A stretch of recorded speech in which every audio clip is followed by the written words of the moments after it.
जय भगवती।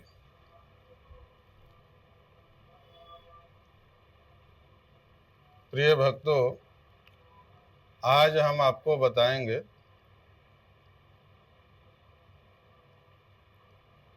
बहुत संत महात्मा आजकल जो ये सोशल मीडिया के हिसाब से सबका अपना अलग अलग कुछ न कुछ बोल देते हैं, तो सबका अपना अलग अलग साधना है। मगर ये कहना गलत है कि हम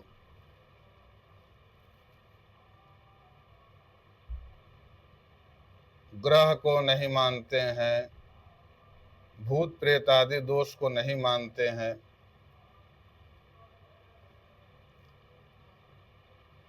या नकारात्मक शक्ति को नहीं मानते हैं। तो अगर आप नहीं मानते हैं तो भगवान शिव के द्वारा बहुत सारा पुस्तक जो रचा गया है, जिसमें ये बताया गया कि इस दोष का, इस प्रेत बाधा का, इस भूत बाधा का, ये ग्रह दोष का, इस प्रकार का कई समस्या का मंत्र बताया गया। दुर्गा सप्तशती में भी बहुत सारा मंत्र बताया गया कि ये भूत प्रेत दोष आदि का इस मंत्र से आप इसका शांति कर सकते हैं, इसका प्रभाव आप खत्म कर सकते हैं। अगर दिन है तो रात आता है, और रात है तो दिन आएगा ही, निश्चित आएगा।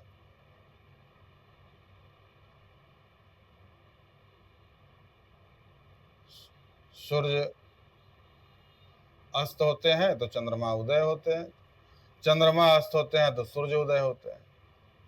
तो नकारात्मक और सकारात्मक दोनों ऊर्जाएं हैं। अगर ये नहीं रहते तो इन सारा मंत्रों का कोई भी मतलब नहीं होता। और जो भी संत महात्मा कथावाचक जो भी ये कहते हैं कि ये चीज नहीं है, तो गलत कह रहे हैं। क्योंकि अगर वो शिव के उपासक हैं तो भगवान शिव के द्वारा कई सारा पुस्तक रचा गया है, जिसमें बताया गया है, भगवान शिव ने खुद अपने मुख से बहुत सारा मंत्र बताया है, जिसमें कि आप इस दोष से, इस कष्ट से मुक्ति पाने के लिए आपको उपाय बताया। उग्र देवता का उपासना इसमें कारगर सिद्ध होता है। उग्र देवता का उपासना इन सब शक्तियों में कारगर सिद्ध होता है। उग्र देवता का उपासना, कौन उग्र देवता है? उग्र देवता काल भैरव है, महाकाली है। देवी में, उग्र देवी में महाकाली आती हैं। 10 महाविद्या में कुछ देवी उग्र देवी होती हैं।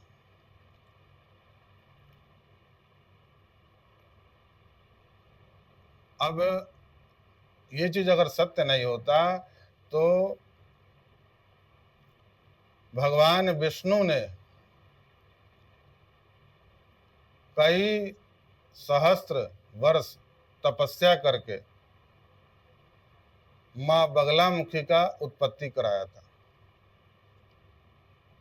और ये उत्पत्ति माता जी का सौराष्ट्र के काठियावाड़ गांव में हुआ था।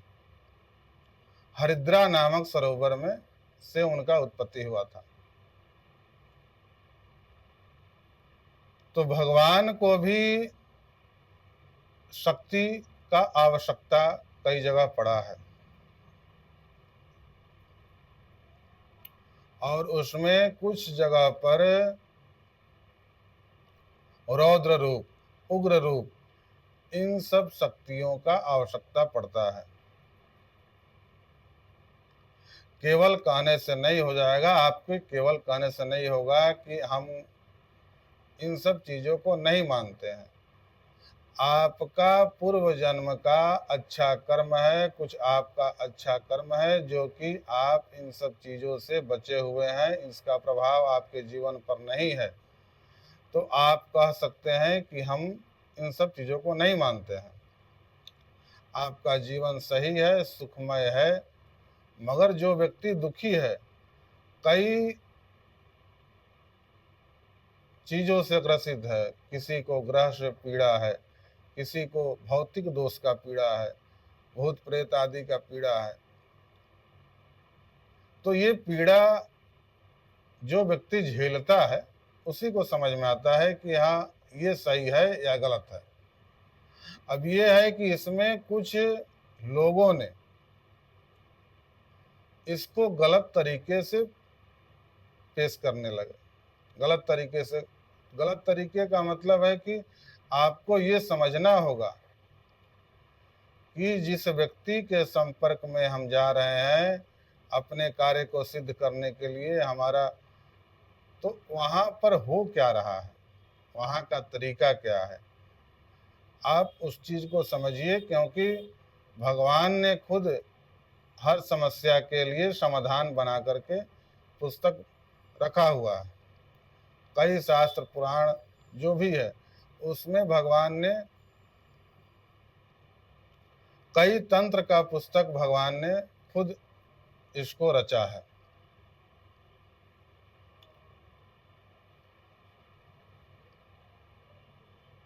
तो ये सारा चीज अगर सही नहीं रहता तो इन सब पुस्तक का कोई आवश्यकता नहीं था। पुराण में भी इसका वर्णित है। आप कलिका पुराण पढ़िएगा तो उसमें इन सब चीजों का जिक्र हुआ है।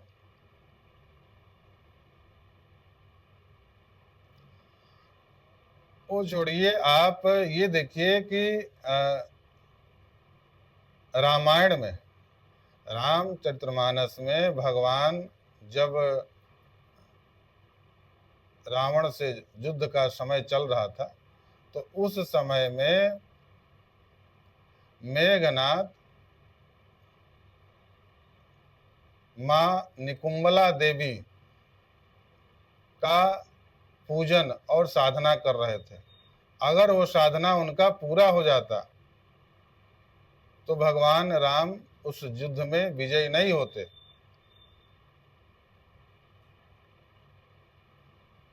तो इसका प्रभाव है, इसे जो भी ये पूजा है, तंत्र क्रिया का पूजा जो भी होता है, इसका प्रभाव है, जीवन में इसका प्रभाव पड़ता है।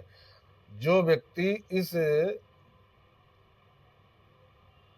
इससे जुड़ा हुआ है या इसके बारे में जानता है, सही जानकारी रखता है, योग्य गुरु से साधना का ज्ञान प्राप्त किया है, वही आपका इस चीज का सार्थक उपाय कर सकता है।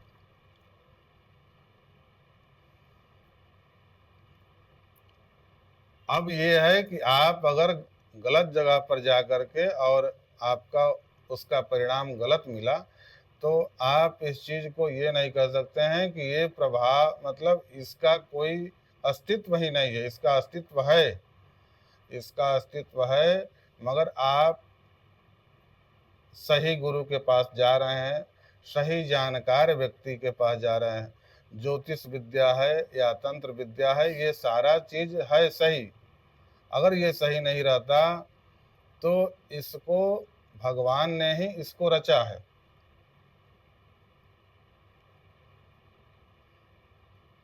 तो अगर ये सही नहीं रहता तो भगवान इसका रचना क्यों करते? और ये रचना इसीलिए किए हैं कि आप इसके बल से आप अपना जीवन में कुछ हद तक आप अपना परिवर्तन ला सकते हैं।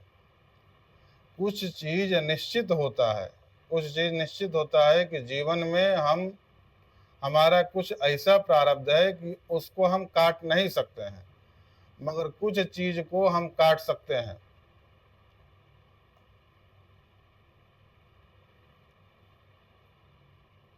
कुछ चीज को हम कैसे काट सकते हैं?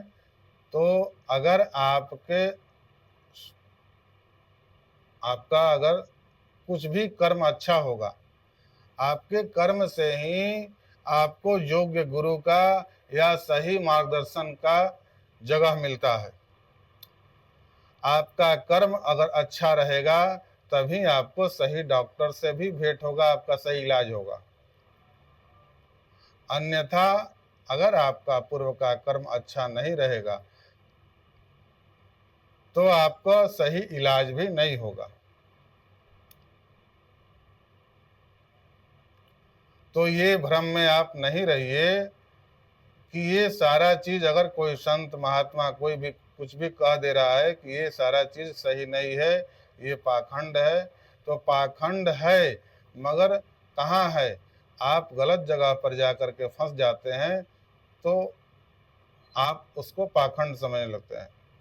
मगर ये सारी विद्याएं, जो भी विद्या है, तंत्र से जुड़ा हुआ, ज्योतिष से जुड़ा हुआ, ये सारा विद्या सही है। आप उसका सही योग्य जानकार व्यक्ति के पास अगर जाते हैं, योग्य गुरु के पास जाते हैं, तो आपको समझ में आएगा कि हाँ, वास्तविक ये सही है। कई जगह बताया गया है, कई जगह पर दुर्गा सप्तशती एक ऐसा पुस्तक है कि उसमें आपको बहुत सारा चीज, रोग से, ग्रह दोष से, भौतिक दोष से, अन्य अन्य कई दोषों से आप मुक्ति पा सकते हैं। उसमें कुछ मंत्र ऐसा बताया गया है, या उस दुर्गा सप्तशती को पूरा पढ़ने से भी आपके अगर आप पढ़ सकते हैं तो उसमें आपको बहुत सारा चीज मिलेगा। और ये भगवान शंकर के द्वारा उनके मुख से निकला हुआ है।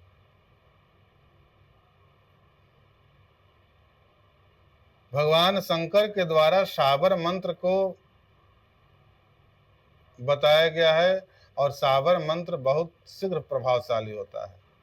शाबर मंत्र में हजारों नहीं, लाखों करोड़ों मंत्र है शाबर मंत्र में, जो कि आपके जीवन में बहुत सारा परिवर्तन ला देगा। अब यह है कि आप उसके लिए योग्य गुरु के पास जाना होगा, जो आपको सही दिशा मार्गदर्शित कर दे। ग्रह दोष के लिए भी शाबर मंत्र है, भौतिक दोष के लिए भी शाबर मंत्र, ये भगवान ने शीघ्र फलदायी मंत्र बताया है। तो अगर आपको कुछ जानना है, कुछ जिज्ञासा होता है, तो आप अगर हमको सुनते हैं, देखते हैं, तो आगे आपको हम इसके बारे में भी बताएंगे कि शाबर मंत्र में कौन कौन सा कुछ सूक्ष्म मंत्र है, जो कि आपके जीवन में अगर थोड़ा सा भी नकारात्मक ऊर्जा दिखता है या लगता है, तो इसके प्रभाव से हम कैसे मुक्ति पा सकते हैं, वो आगे हम आपको बताएंगे। जय भगवान।